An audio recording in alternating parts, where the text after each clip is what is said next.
Good morning, everyone. I am Dr. Jessy, Associate Professor, Department of Civil Engineering, St. Xavier's Catholic College of Engineering, Nagarkoil.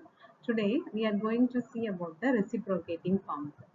The content includes the principles of reciprocating pump, classifications of reciprocating pumps, and working principles of reciprocating pump, then slip and the negative slip. We will see one by one. A pump is a mechanism that is used to transfer a liquid from one place to another by imparting energy to the liquid being transferred. So, the pump is used to transfer the liquid from one place to another place. The pump is a type of hydraulic machine. The hydraulic machine which convert the mechanical energy into hydraulic energy are called pump. The principle of hydraulic machine is to convert the mechanical energy into hydraulic energy. In the reciprocating pump, the hydraulic energy is in the form of the pressure energy. Reciprocating pumps are positive reciprocating pump.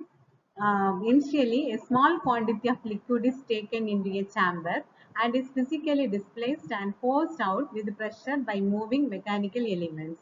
The use of reciprocating pump is being limited these days and being replaced by centrifugal. The use of the reciprocating pump is nowadays it is limited. Instead of reciprocating pump, all are using the centrifugal pump because its simplicity. For industrial purposes, they have become obsolete due to their high initial and maintenance cost as compared to the centrifugal pump.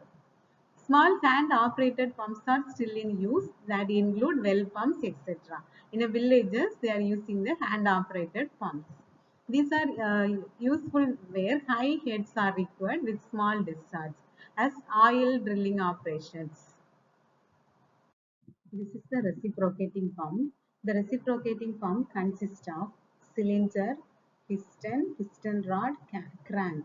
So this is the cylinder of the reciprocating pump. This is the piston. This one, the piston, and this is the piston is connected with piston rod. So the piston is connected with piston rod, and also this is the crank. So crank is rotating in 360 degree. This crank will be connected with the motor. Then the connecting rod. This is the connecting rod. This connecting rod is connecting the piston rod and the crank. While the crank is rotating, that time the piston is moving forward and backward. Then this is the suction pipe. The usage of suction pipe is to suck the water from the sump. This is the sump. To suck the water or any liquid from the sump. Then this valve is called suction valve. This valve is the non-return valve. Once the water or any liquid flows through valve means it will not be flows in reverse direction. So that is the non-return valve. Also, this is the delivery pipe. The delivery pipe is used to deliver the water or discharge the water to the outlet.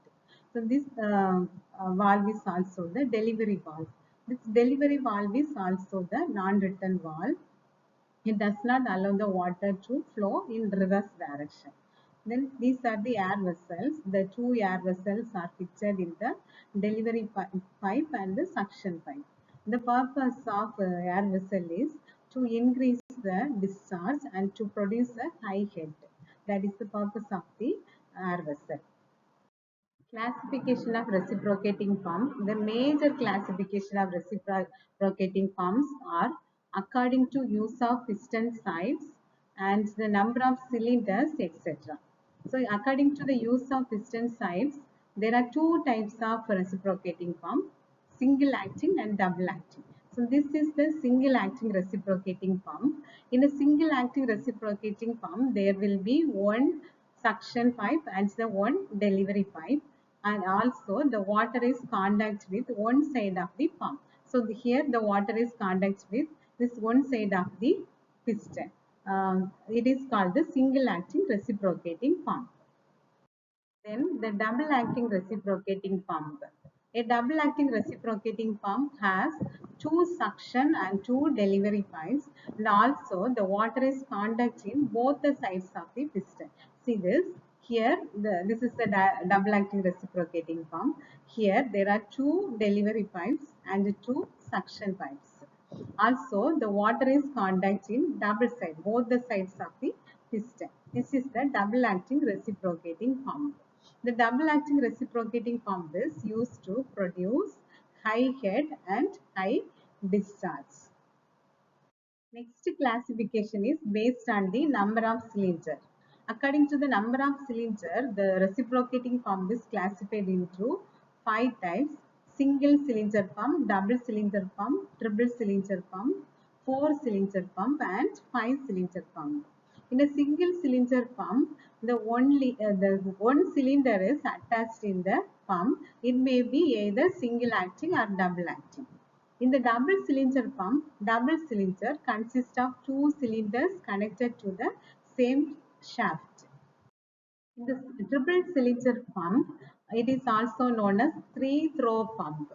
A triple cylinder pump or three-throw pump has three cylinders, the crank of which are set at 120 degree to one another. Each cylinder is provided with its own suction and delivery pipe and also the piston. Then there also be a 4 cylinder and 5 cylinder pumps, the cranks of which are setting according to it. Working principle of reciprocating pump. So this is the reciprocating pump. This reciprocating pump contains piston, cylinder, piston rod, connecting rod, crank, suction pipe, delivery pipes, a suction valve and delivery valve. So this crank is connected with the motor. When the motor is on, the crank is rotating. When the crank is rotating, this piston is moving forward and backward due to the connecting rod and the piston rod. When the piston is moving backward, here is a vacuum pressure is formed. This vacuum pressure is produced the suction pressure. Due to this suction pressure, the water or any liquid is sucked from the sump. When the piston is moving back forward, here will be a pressure. Pressure is formed. Due to this high pressure, this valve is open, this delivery valve is open, and due to this delivery valve, this water or any liquid will flow through the delivery pipe. So this is the working principle. This process is continuing. When the crank is rotating continuously, this piston is moving forward and backward, so that this water is sucking from the suction pipe and delivery through the delivery pipe. Then here this HD is the delivery head and HS is the suction head. This is the double acting reciprocating pump. The principle of double acting reciprocating pump is same as the principle of single acting reciprocating pump. The only difference is in the double acting reciprocating pump, there is two suction pipes and two delivery pipes. In the single acting reciprocating pump, there will be one delivery and one suction pipes. Here, there are two suction pipes and two delivery pipes. The main aim is to produce a high head and high discharge. That's why it's contained two pipes instead of one pipe. Otherwise, other working principle is same.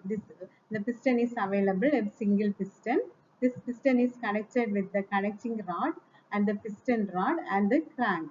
When the crank is rotating, the piston is moving forward and backward. And in the time of forward, it produces a vacuum pressure. Due to the vacuum pressure, the water is sucked into the suction pipe, and due to the compression pressure, the water is delivered to the delivery pipe. Also, it contains two non-return valves. Next topic is slip. Slip of a reciprocating pump is calculated by the difference between the theoretical and actual discharge. Theoretical discharge is the discharge which is calculated through the theoretical empirical formulas, and the actual discharge is the pump produced from the experimental work. Theoretical discharge is mentioned by Q theoretical, QTH, and the actual discharge is denoted by QAct. Then percentage of slip. The percentage of slip is calculated by this formula Q theoretical minus Q actual by Q theoretical into 100. It is also denoted by 1 minus CD into 100. Here CD is coefficient of discharge. Therefore, CD equal to actual discharge divided by theoretical discharge. CD, the coefficient of discharge value ranges between 95 to 98%. Negative slip, if the actual discharge is more than the theoretical discharge, the slip becomes negative. That slip is negative slip. The reason for the negative slip is the suction pipe is long and the delivery pipe is very short, and the pump is running at high speed. Also, the force of inertia is high.